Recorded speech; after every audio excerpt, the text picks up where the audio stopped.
ശരി ഉസ്താദെ, നമ്മുടെ സിനിമ അക്കാദമിയിൽ നമ്മൾ ഈ ഒരു 2.5 മാസം നമ്മൾ ഔദ്യോഗികമായി തുടങ്ങിയതിന് ശേഷമുള്ള ഈ 2.5 മാസം പൂർത്തിയാകണമല്ലോ.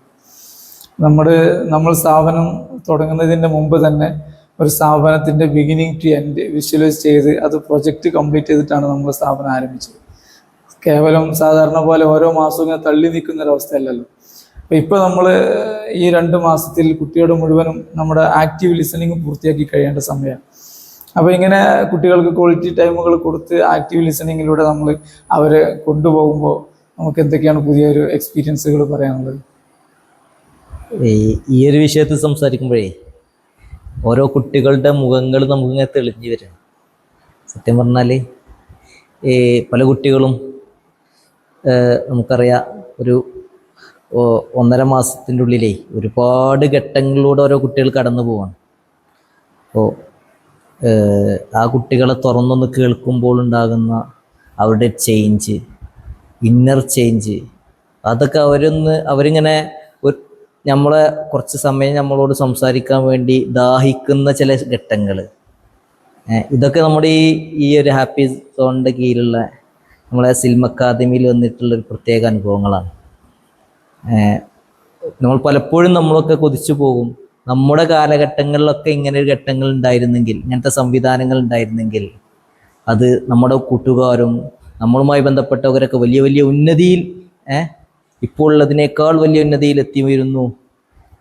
അത് അവരുടെ പ്രയാസങ്ങൾ ദൂരീകരിക്കും. നമ്മൾ ചില സംഭവങ്ങൾ പറയുമ്പോൾ വന്ന് ഇവിടെ നിൽക്കാൻ കഴിയില്ല, ക്യാമ്പസേ മടുത്തു എന്ന് പറഞ്ഞൊരു കുട്ടി ഗൾഫിലായിരുന്നു ഒരുപാട് വർഷം. ജസ്റ്റ് നമ്മളോട് കുറച്ച് സംസാരിച്ചതിൻ്റെ ശേഷം ആ കുട്ടി ക്യാമ്പസ് പ്രശ്നമല്ല, പഠിക്കാൻ വളരെ ആക്റ്റീവാണ്, പ്രസന്നമാണ്, ഭയങ്കര സന്തോഷത്തിൽ. ക്യാമ്പസിൽ നമ്മൾ പ്ലാൻ ചെയ്യുന്ന ക്യാമ്പസിലെ സൗകര്യങ്ങൾ നമ്മളായല്ലേ വരുന്നുള്ളൂ. അപ്പോൾ നല്ല സ്റ്റാൻഡേർഡ് ലൈഫ് ശീലിച്ചു വന്ന കുട്ടികൾക്ക് പെട്ടെന്ന് തന്നെ നാട്ടിലേക്ക് വന്ന് ഈ ഒരു സിറ്റുവേഷൻ കാണുന്ന സമയത്ത് ചെറിയ പ്രയാസങ്ങളുണ്ടാവും. പക്ഷേ നമ്മുടെ പദ്ധതി ഇൻഷാ അല്ലാഹ് ഒരു സ്റ്റാൻഡേർഡ് മറ്റുള്ള പുറം രാജ്യങ്ങളിലെ ഉള്ളതുപോലെ തന്നെയുള്ള നല്ല സ്റ്റാൻഡേർഡായ ഒരു ക്യാമ്പസും ഒരു ഫെസിലിറ്റിയാണ് നമ്മൾ ഉദ്ദേശിക്കുന്നത്. അതിലേക്ക് നമ്മളിങ്ങനെ വരികയാണല്ലോ. ഇപ്പോൾ നിലവിൽ നമ്മൾ സ്റ്റാർട്ട് ചെയ്ത ഘട്ടം എന്നുള്ള അതിലേക്ക് കുറച്ച് സാമ്പത്തികമായൊക്കെ നമ്മളിങ്ങനെ സെറ്റ് ചെയ്ത് നമ്മുടെ സമയമായി വരുന്നത്. പക്ഷേ എങ്കിൽ പോലും ഈ കുട്ടികൾ, നേരത്തെ പറഞ്ഞ കുട്ടികൾ അതിനെ അക്സെപ്റ്റ് ചെയ്തു എന്നുള്ളതാണ് അവസ്ഥ പറഞ്ഞത്. അതെ, ആക്സിഡൻറ്റ് മാത്രമല്ല, ഇപ്പോൾ ഒരു കുട്ടി ഇപ്പോൾ കഴിഞ്ഞ ലീവിൽ നാട്ടിൽ പോയതിൻ്റെ ശേഷം ഒരു ഉമ്മ പ്രത്യേകമായിട്ട് വിളിച്ചു സംസാരിച്ചു, വാട്സപ്പിൽ ചോദിച്ചിട്ടുണ്ട്, ഉസ്താദെ ആ കുട്ടി നാട്ടിൽ പോയി വന്നതിന് ശേഷം ഉസ്താദെ ഓൻക്കുള്ള മാറ്റം ഒരു പറഞ്ഞറിയിക്കാൻ കഴിയാത്ത മാറ്റമാണ് എന്ന വാക്കുകളാണ് ഉമ്മയിൽ നിന്നുള്ളത്. അപ്പോൾ വേറൊരു സംഭവം എന്താ വെച്ചാൽ, ഈ കുട്ടിനെ അങ്ങോട്ട് കൊണ്ടുവരുന്ന സമയത്ത് വേറൊരു ഉസ്താദ്, ആ കുട്ടിയുമായി ബന്ധപ്പെട്ടൊരു ഉസ്താദ് പറയാണ്, ഓൻ നന്നായാൽ സിനിമ അക്കാദമി വിജയിച്ചു. അങ്ങനത്തെ കുട്ടിയിലാണ് ഈ മാറ്റം ഉമ്മ പറയുന്നത്. മാത്രമല്ല, ഇന്നലെ ഒരു പേരൻ്റ് ഒരു ഉമ്മ എഴുതി വിട്ടിരുന്നു, നിങ്ങൾക്ക് അയച്ചിരുന്നത്. അതായത് അവൻ്റെ സംസാരം കേൾക്കാൻ നല്ല രസമുണ്ട്. പണ്ടത്തെ ഒരു വിരളി പിടിച്ച ഒരു രൂപത്തിലുള്ള സംസാരമോ അല്ലെങ്കിൽ എന്തെങ്കിലും വിഷയം ഉണ്ടാകുമ്പോഴത്തിന് ശബ്ദിക്കുകയോ ഷൗട്ട് ചെയ്യുക, ആ സ്വഭാവം ഉണ്ടായിരുന്നൊരു കുട്ടി ഇപ്പോൾ ആ കുട്ടി ഇപ്പോൾ ഈ അടുത്ത് നമ്മൾ ക്യാമ്പസിൽ വന്നിട്ടുണ്ട്, 2-3 ആഴ്ചകളൊക്കെ ആയിട്ടുണ്ടാവുള്ളൂ. അപ്പോൾ ആ കുട്ടിയുടെ സംസാരം കേൾക്കാൻ ഇപ്പോൾ നല്ല രസമുണ്ട് എന്ന് പറഞ്ഞിട്ട് ഉമ്മ ഭയങ്കര സന്തോഷം. ആ കുട്ടി തന്നെ കഴിഞ്ഞ ആഴ്ചയിൽ നമ്മൾ സംസാരിക്കാനായിട്ട് പറഞ്ഞു, ഉസ്താദ് ഇപ്പം ഞാൻ ഹാപ്പിയാണ്, സന്തോഷവാനാണ് എന്ന് പ്രത്യേകം പറയുകയുണ്ടായി. നമ്മളെന്നാലോ ആ കുട്ടിക്ക് വേണ്ടി എന്താ ചെയ്തത്, നമ്മൾ സിസ്റ്റം അനുസരിച്ച് പ്രവർത്തിച്ചു എന്നല്ലാതെ പ്രത്യേകമായി കുറേ സംഭവങ്ങൾ ചെയ്യുകയൊന്നും ചെയ്തിട്ടില്ല. അതായത് പ്രത്യേക കൗൺസിലിങ്ങും കാര്യങ്ങളൊന്നും ആ കുട്ടിക്ക് കൊടുത്തിട്ടില്ല. അതിൻ്റെ ആവശ്യം വരുന്നില്ല. വല്ല ഡാമേജ് ആയിട്ടുള്ള ആളുകൾ വരുന്ന സമയത്ത് നമ്മൾ അത്തരം മേജർ ആയിട്ടുള്ള ഒരു ആക്ടിവിറ്റി കിടക്കേണ്ട ആവശ്യം വരുന്നു. ബാക്കിയുള്ളവർക്കൊക്കെ നമ്മൾ ഓപ്പൺ മൈൻഡാണ് ആവശ്യമുള്ളത്. അപ്പോൾ സത്യത്തിൽ ഞാൻ ഈ കുട്ടിയുടെ വിഷയം മനസ്സിലാക്കിയപ്പോൾ എനിക്ക് മനസ്സിലായ സംഗതി, അറിയാതെ കുട്ടികൾ എന്ത് ചെയ്യുന്നുണ്ട്, ഇമിറ്റേഷൻ നടക്കുന്നുണ്ടെന്നുള്ളത്. സംസാര ശൈലികൾ, അതുപോലെ തന്നെ ഉള്ള പെരുമാറ്റങ്ങളിലൊക്കെ കുട്ടികൾ അറിയാതെ ഇമിറ്റേറ്റ് ചെയ്യുന്നുണ്ട്. നമ്മൾ ഓപ്പൺ ആകുന്ന സമയത്ത് കുട്ടികൾക്ക് ഉണ്ടാകുന്ന ഒരു അട്രാക്ഷനാണ് സംഭവം. ഇത് വലിയൊരു ചേഞ്ചറാണ് കുട്ടികൾക്ക്. നേരത്തെ നിങ്ങൾ പറഞ്ഞ പോലെ ഒരു കുട്ടി നാട്ടിൽ പോകുന്ന സമയത്ത് ആ കുട്ടിക്ക് ഇങ്ങനെ ആക്ടിവിറ്റി കൊടുത്തിരുന്നു എന്ന് പറഞ്ഞത്. അതെ, ഒരു പൊതുവെ സംഭവത്തിൽ നമ്മളൊക്കെ പറയാൻ മടിക്കുന്ന ചില സംഭവങ്ങൾ ആ കുട്ടിയിൽ അഡിഷനായി പോയിട്ടുണ്ട്. അഡിഷൻ അത്രത്തോളം ആയിട്ടില്ലെങ്കിലും ഏകദേശം. അപ്പോൾ ആ ഒരു ഘട്ടത്തിലുള്ള കുട്ടി തുറന്ന് സംസാരിക്കുകയാണ്. ഞാൻ ഇങ്ങനെയാണ് നാട്ടിൽ പോയാൽ ഇങ്ങനെ, അപ്പോൾ അതിൽ നിന്ന് മാറണോ ചോദിച്ചു. മാറണം. അപ്പോൾ ആ കുട്ടിക്ക് നമ്മളൊരു ആക്ടിവിറ്റി കൊടുത്തു. അങ്ങനെ തോന്നുന്ന സമയത്തൊക്കെ നമ്മൾ വിളിക്കാൻ. പക്ഷെ ആ കുട്ടി കറക്റ്റ് അത് ഫോളോ ചെയ്തു എന്നുള്ളതാണ് അതിൽ വലിയൊരു ഇത്. പക്ഷെ അതിൽ പറ്റുന്നുണ്ട്.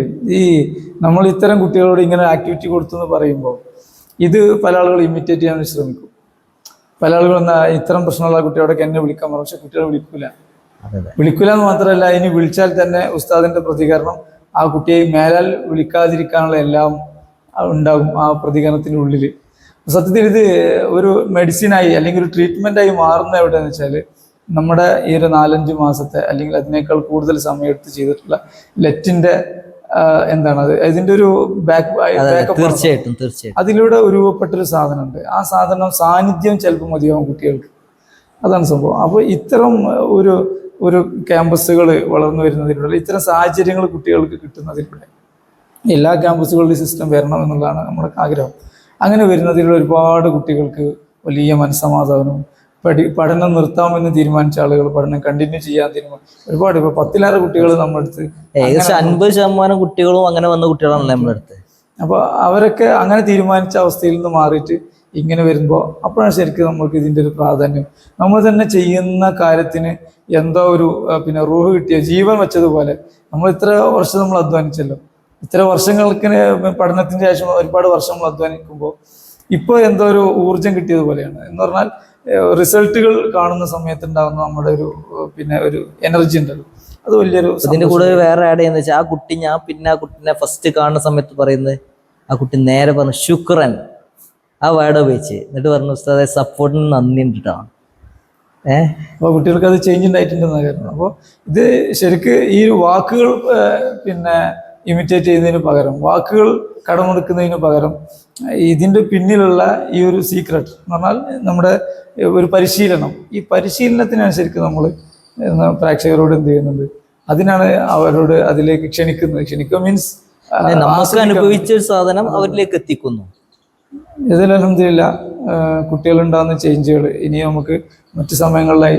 ഞാൻ ഉദ്ദേശിക്കുന്നത് ഇതെന്തിന് നമ്മൾ ചെയ്യുന്നു എന്ന് പറഞ്ഞാൽ, ഇപ്പോൾ നമ്മുടെ സിനിമ അക്കാദമിയിലെ ചാലിയം ക്യാമ്പസ് ഷെരീഫ് ഉസ്താദാണ് ലീഡ് ചെയ്യുന്നത്. അപ്പോൾ ഇത്തരം അനുഭവങ്ങൾ, ഒരുപാട് പാഠങ്ങൾ ഒരുപാട് ആളുകൾക്ക് നൽകും, ഒരുപാട് ഇൻസൈറ്റുകൾ നൽകും. അപ്പോൾ ഒരു അമ്മാ ബിനിഅമത്തി റബ്ബിക ഫഹദ്ദിസ് എന്നുള്ള ആ ഒരു സ്റ്റേജിൽ നിന്നിട്ട് നമുക്ക് ഇത്തരം ചില ഷെയറിങ്ങുകൾ കണ്ടിന്യൂ ചെയ്താൽ നന്നാവുന്നൊരു അഭിപ്രായം.